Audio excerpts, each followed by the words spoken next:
आपसे मांगना मतलब यह है कि मैं अपना साथ दीवार के ऊपर फोड़ने के बराबर। हमारे साथ एक ऐसा रवैया इख्तियार कर लिया है कि हम आपको सिर्फ सांस लेने दे रहे हैं, यही बहुत बड़ी बात है।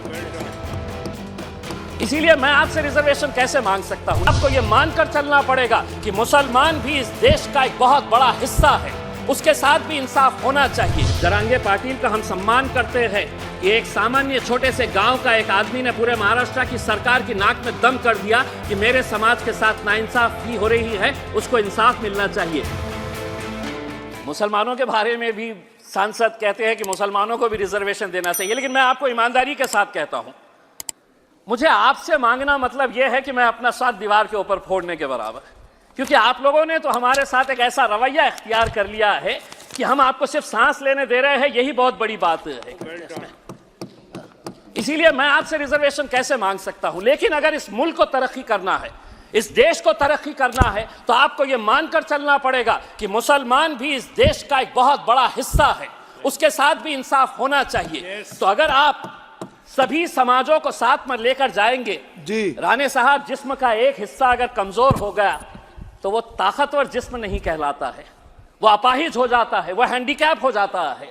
इसीलिए आपको अगर इंसाफ करना है तो आप जिस तरह से आज ओडिशा और आंध्र प्रदेश के शेड्यूल्ड ट्राइब्स को इसके अंदर ऐड कर रहे हैं, मेरी ये मांग है कि धनगरों को भी आप महाराष्ट्र के अंदर जल्द से जल्द रिजर्वेशन देने का फैसला करिएगा, और कुछ इंसाफ मुसलमानों के साथ भी करेंगे, कभी ना कभी तो करेंगे।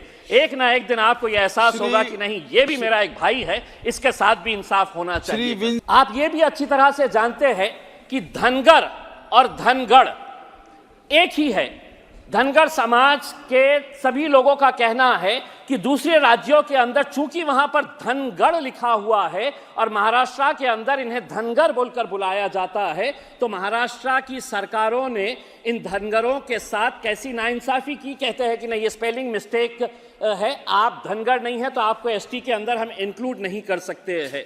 राणे साहब, आप भी अच्छी तरह से जानते हैं मराठाओं को रिजर्वेशन मिलना चाहिए, किसी ने भी उसका विरोध नहीं किया है। जरांगे पाटिल का हम सम्मान करते हैं कि एक सामान्य छोटे से गांव का एक आदमी ने पूरे महाराष्ट्र की सरकार की नाक में दम कर दिया कि मेरे समाज के साथ नाइंसाफी हो रही है, उसको इंसाफ मिलना चाहिए। दुर्भाग्यवश आप लोगों ने धनगर समाज का कोई नेता तैयार नहीं होने दिया, सिर्फ अपने राजनीतिक स्वार्थ की खातिर।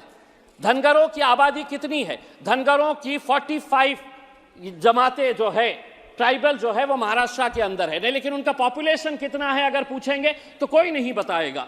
कोई कहता है कि 4% है, तो कोई कहता है कि 10% है, क्योंकि 2011 के सेंसस के हिसाब से ये बातें चले आ रही है। इसीलिए जब कास्ट सेंसस होगा तो इनका भी डेवलपमेंट उसी के हिसाब से होगा कि इनकी आबादी कितनी है, जिसकी जितनी संख्या भारी, उसके हिसाब से ही सब काम चलता है।